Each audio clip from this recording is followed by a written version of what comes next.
राघोपुर के जो विधायक है वो विपक्ष के नेता हैं, 100 एमएलए उनके पास है और उसके बाद भी वो यादवों की हत्या पर चुप बैठे हैं, यादवों की ठेकेदारी करते हैं, एसपी डीएसपी मामले को बदल दे रहे हैं, मामले को अलग रंग दे रहे हैं, लेकिन उसके बाद भी वो सिर्फ ट्वीट कर रहे हैं।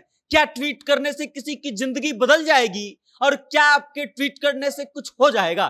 तेजस्वी प्रसाद यादव को लेकर के जिस तरीके से पप्पू यादव ने हमला बोला है, हमको सिर्फ पंचायत वेब सीरीज का वो डायलॉग याद आ रहा है कि खेलिए ट्वीट ट्वीट, कीजिए ट्वीट ट्वीट, अलुआ ट्वीट। इसी तरीके से कुछ पप्पू यादव ने तेजस्वी यादव पर जमकर के हमला बोला है। गौरतलब है कि तेजस्वी प्रसाद यादव बिहार में होने वाली तमाम आपराधिक घटनाओं का जिक्र जो है अक्सर सोशल मीडिया के माध्यम से करते हैं और लोगों को बताते हैं कि कहां पर कौन सी घटना हो गई और उसके बाद सरकार उस पर चुप बैठी हुई है। अब इस बात को लेकर के पप्पू यादव ने जमकर के तेजस्वी प्रसाद यादव पर हमला बोला है और हमला ऐसा कि तेजस्वी प्रसाद यादव की मुश्किलें बढ़ जाएंगी। मुश्किलें क्यों बढ़ जाएंगी?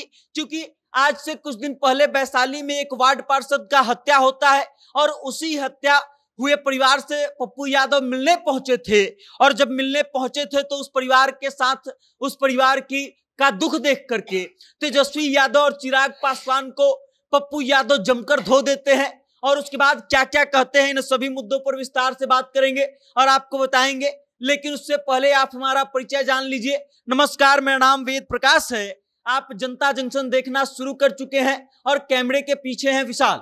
पप्पू यादव बिहार में हो रहे बढ़ रहे आपराधिक घटनाओं को लेकर के अपनी चिंता जाहिर करते हैं और उसके बाद सवाल खड़ा करते हैं कि विपक्ष के जो नेता हैं वो यादवों की ठेकेदारी करते हैं, लेकिन जब यादवों का हत्या हो जाता है तो उस पीड़ित परिवार से मिलने तक नहीं आते हैं। अगर उनसे नहीं हो रहा है ठेकेदारी तो वो छोड़ दे, किसी और को दे दे।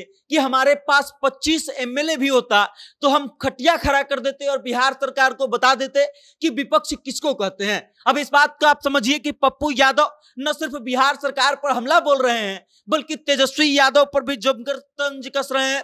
वो ये तक कह देते हैं कि उनके पास 100 से अधिक एमएलए है, लेकिन वो सिर्फ ट्वीट कर रहे हैं कि ट्वीट करके किसी की जिंदगी नहीं बदली जा सकती है। उसके बाद हाजीपुर को लेकर के पप्पू यादव कहते हैं कि हाजीपुर जो है वो अपराधियों की फैक्ट्री बन गई है जिसे स्थानीय प्रशासन का संरक्षण प्राप्त हो रहा है। मतलब पुलिस और प्रशासन जो है उन लोगों को संरक्षण दे रहे हैं जो अपराध कर रहे हैं। और उसके बाद आगे कहते हैं कि तभी यहाँ हत्या सरेआम हो रही है और पुलिस निर्दोष लोगों को झूठे इल्जाम में फंसा रही है। उसके बाद हम जानना चाहते हैं, पप्पू यादव कहते हैं कि हम जानना चाहते हैं कि हाजीपुर अपराध मुक्त कब बनेगा। मुझे समझ में नहीं आता है कि लोग राजनीति करने के लिए आते हैं, पुलिस अपराधियों को दामाद की तरह बचाती है और नेता जात की ठेकेदारी करते हैं, नतीजा आम लोगों को भुगतना पड़ता है। उसके बाद इस बात को आप समझिए कि वो कहते हैं कि लोग राजनीति करने आते हैं। अब हाजीपुर जिस क्षेत्र में ये हत्या होती है वो चिराग पासवान का लोकसभा क्षेत्र है और इस कारण से चिराग पासवान को भी घेर लेते हैं। वो कहते हैं कि लोग यहाँ पर सिर्फ राजनीति करने आते हैं और सिर्फ जात की राजनीति करते हैं। उसके बाद इन सब चीजों पर काम नहीं करते हैं। पप्पू यादव आगे कहते हैं कि मैं आग्रह कर रहा हूं कि हाजीपुर को अपराध मुक्त बनाया जाए। कभी भी हाजीपुर में पीड़ित परिवार को न्याय नहीं मिला है। सभी माफिया, सभी सोना माफिया सब हाजीपुर में हैं और हाजीपुर अपराध के चंगुल में है।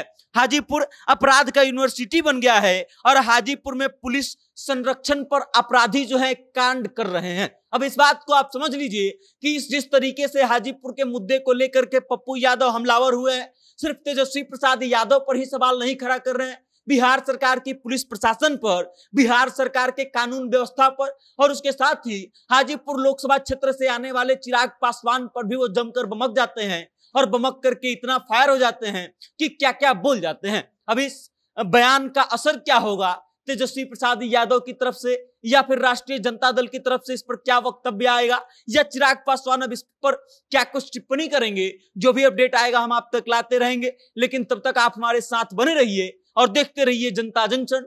बहुत बहुत धन्यवाद।